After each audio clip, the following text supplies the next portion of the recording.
Hello नमस्कार साथियों, एक बार स्वागत है आपका फिर से मेरे इस यूट्यूब चैनल पर। और 2 दिन पहले मैंने एक वीडियो डाली, उसमें काफ़ी बच्चों का कमेंट आया, तो मैं फटाफट करूँ क्योंकि ये वीडियो काफ़ी लंबी होने वाली है। ठीक है, उसमें सारे टॉपिक भी बताऊंगा, सारी चीज़ें, तो इसलिए फटाफट करेंगे। सबसे पहले तो कोचिंग कहाँ से की थी, मैंने पहले आपको बताया कलाम से की थी, कलाम कोचिंग से।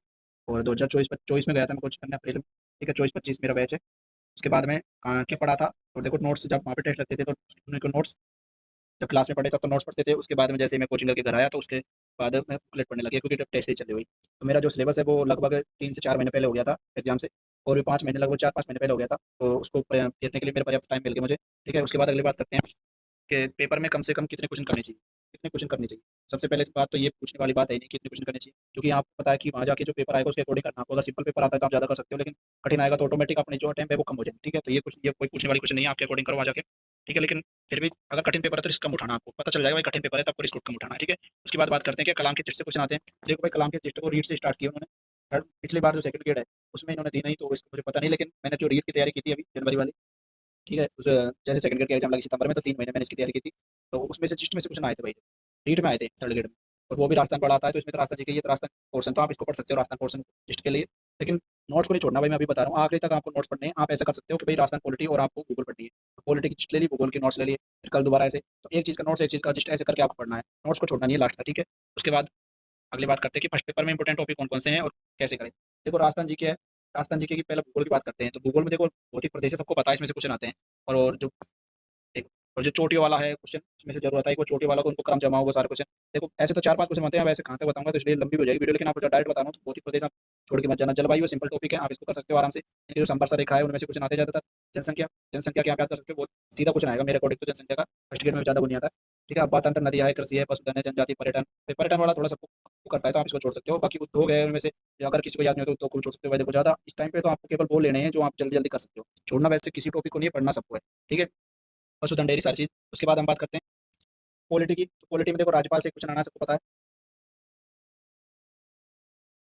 राज्यपाल से क्वेश्चन आना है, राज्यपाल से क्वेश्चन आना है तो पता है। विधानसभा से एक, पहले तो 2 से 3 क्वेश्चन आते थे, जो टॉपिक कम थे तो पहले 2-3 क्वेश्चन आते थे, लेकिन मेरे मेरे अकॉर्डिंग 1 से 2 क्वेश्चन आएंगे इस बार। 1 से 2 क्वेश्चन आप इसमें लगा के चलो। एक तो ये इंपॉर्टेंट हो गया, राज्यपाल हो गया। पिछले साल के टॉपिक है उनको तो छोड़ना नहीं है, मुख्यमंत्री हो गया, देखो मैं टिक कर रहा हूँ, उनको आप जरूर पढ़ना है। उच्च न्यायालय हो गया, नया टॉपिक है, नए टॉपिक तो सारे एक बार ऊपर ऊपर से देख के जाने हैं, उसमें भी विशेषकर उच्च न्यायालय वाला। ठीक है, उसके बाद में आयोग है, जितने भी आयोग है, अब ये छोटे छोटे मैं आपको नोट्स प्रोवाइड करा दूंगा, कमेंट कर देना अगर किसी को चाहिए तो भाई। कि जो आयोग वाले हैं उनका मैं खुद शॉर्ट नोट्स बना के आपको वीडियो बना दूंगा। ठीक है, आयोग जितने भी है, एक एक दो दो पेज में सारे नोट्स को चलता दूंगा। ठीक है, उसके बाद पंचायती राज हो गया, एक क्वेश्चन इससे आएगा। ठीक है, संभागीय आयुक्त से मेरा अकॉर्डिंग इस बार क्वेश्चन आ सकता है, क्योंकि नया टॉपिक है तो सबसे एक एक दो दो क्वेश्चन आते हैं। कुछ कुछ टॉपिक से नहीं आएंगे, जैसे नगरीय स्वशासन, मुझे लग रहा है इस बार इस पंचायती राज की जगह नगरीय स्वशासन से क्वेश्चन आ सकता है मेरे अकॉर्डिंग। और राज्य सचिवालय जो छोटे छोटे टॉपिक है पिछले साल के, वो तो आप कर ही सकते हो, नए टॉपिक को आपको छोड़ना नहीं। ठीक है, उसके बाद अगली बात करते हैं, उसके बाद हम करते हैं राजस्थान हिस्ट्री की बात। देखो राजस्थान हिस्ट्री में फिक्स से सबसे पहला इंपॉर्टेंट टॉपिक तो यही आता है, सभ्यता। और इस बार कलाम वालों ने सभ्यता भी बहुत ज्यादा लिख दी है, बिल्कुल मैंने देखा था कि बहुत ज्यादा सभ्यता लिख रखी है। लेकिन अगर आपको ज्यादा नहीं पढ़ो तो उनके एक तो जगह पढ़ लेना, तो ऊपर से सभ्यता में भाई कौन सी सभ्यता कहाँ से आती है। ठीक है, ऊपर से एक तो स्थल याद कर लेना, और बाकी के इनके अलावा जब चार तो ये इंपॉर्टेंट है, ये इनको तो डिटेल में पढ़ के ही जाना। साथ में इनके साथ में जो और भी एक दो जो टॉपिक है, जो सुनारी सभ्यता हो गई, वो सारी जितनी भी है, एक दो सभ्यता और बैराट हो गई, काले बंगाली, सारी जितनी है सुनारी, 2-3 और इंपॉर्टेंट उनकी आप डिटेल पढ़ सकते हो। बाकी ज्यादा इनमें वो करने की जरूरत नहीं है। उसके बाद गुजर प्रतिहार वंश है, ये सारे जितने भी वंश इस बार तो पूरे ही आ गए।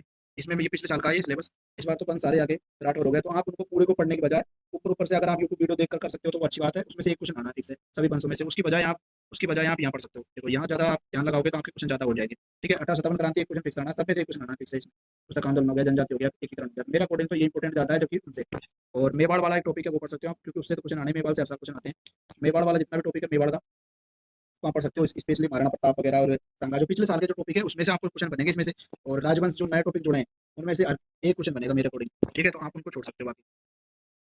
उसके बाद अगली बात है भारत के भूगोल की। देखो सबसे इंपॉर्टेंट मैंने पिछली बार बताया था, बच्चे इसको छोड़ते जा रहे हैं, 5 क्वेश्चन आते हैं, सीधे आते हैं बिल्कुल। सबसे पहले तो स्थिति विस्तार तो टॉपिक है नहीं अपना। ठीक है, ये मैंने लिख दिया। स्थिति विस्तार आप पढ़ना चाहो तो ऊपर से देख सकते हो, अक्षांश देशांतर पढ़ा। ठीक है, स्थिति विस्तार नहीं है, भौतिक प्रदेश है, ये सबसे बड़ा टॉपिक है, तो आप इसको लेट पढ़ सकते हो। लेकिन सबसे पहले पढ़ना आपको मानसून प्रणाली। मानसून प्रणाली में से एक क्वेश्चन आना है फिक्स। अब्बा तंत्र है, सहायक नदी पूछेंगे या कहाँ से निकलती है ये पूछेंगे। ठीक है, सहायक नदी या कहाँ से निकलती है, इसके अलावा और क्वेश्चन बनता है नहीं इसमें से। ठीक है, तो इसको पढ़ो। वनस्पति है और ऊर्जा संसाधन, और एक टॉपिक और शायद खनिज। ठीक है, खनिज, खनिज ऊर्जा संसाधन में आ गया वो एक तरीके से। ठीक है, तो एक नया टॉपिक और जुड़ा, उसको मुझे याद नहीं सही से। ठीक है, तो इसके कर सकते हो आप, लेकिन मेन टॉपिक है वो तो यही है, अब्बा तंत्र। इसमें से सीधा सा क्वेश्चन आएगा, उसको छोड़ के मत जाना भाई। मानसून प्रणाली और भौतिक प्रदेश और वनस्पति। वनस्पति का तो बहुत ही सीधा है, इसके तो आपको मैं टेलीग्राम लिंक दूंगा, मैं भी ग्रुप बना रहा हूँ, उसमें आपको मैं इसके जो नोट्स है वो डाल दूंगा वनस्पति का। 1-2 पेज में खत्म हो जाती है पूरी वनस्पति। ठीक है, उसके बाद अगली बात इंडियन पॉलिटी की। भाई इंडियन पॉलिटी में इस बार काफी नए टॉपिक जोड़े हैं, लेकिन फिर भी देखो क्वेश्चन में बता रहा हूँ आपको। पहले तो आपको पढ़ना है मूल अधिकार, इसको तो छोड़ना ही नहीं है। ठीक है, नीति निर्देशक तत्व को नहीं छोड़ना है, राष्ट्रपति को नहीं छोड़ना है, मंत्रिपरिषद, प्रधानमंत्री इनको नहीं छोड़ना है। ठीक है, आप इसमें छोड़ सकते हो नागरिकता, काफी बड़ा टॉपिक है। छोड़ना मैं ऐसे नहीं बोल रहा हूँ कि अभी तक नहीं पढ़ा, अगर आपने अब तक पढ़ रखा है फिर तो आपको सारे का रिवीजन करना है, लेकिन अगर आपने अभी तक भी नहीं पढ़ा तो आप इनको छोड़ सकते हो, ये बोल रहा हूँ। ठीक है, उसके बाद संविधान सभा हो गया कि पिछली बार हमारे आया नहीं था, संविधान सभा से क्वेश्चन नहीं आया था इस बार। ठीक है, निर्वाचन आयोग और उच्चतम न्यायालय और ये संसद, ये जो टॉपिक है तीन, ये इंपोर्टेंट लगा सकते हो आप भाई, इंपोर्टेंट लगा लो, क्योंकि इनमें से क्वेश्चन फिक्स आना ही है इस बार। इनमें से क्वेश्चन आना ही है क्योंकि नए टॉपिक जुड़े हैं और इनमें से क्वेश्चन आएगा, तो ये तो बहुत ही इंपॉर्टेंट है, और स्पेशली संसद वाला, स्पेशली संसद वाला।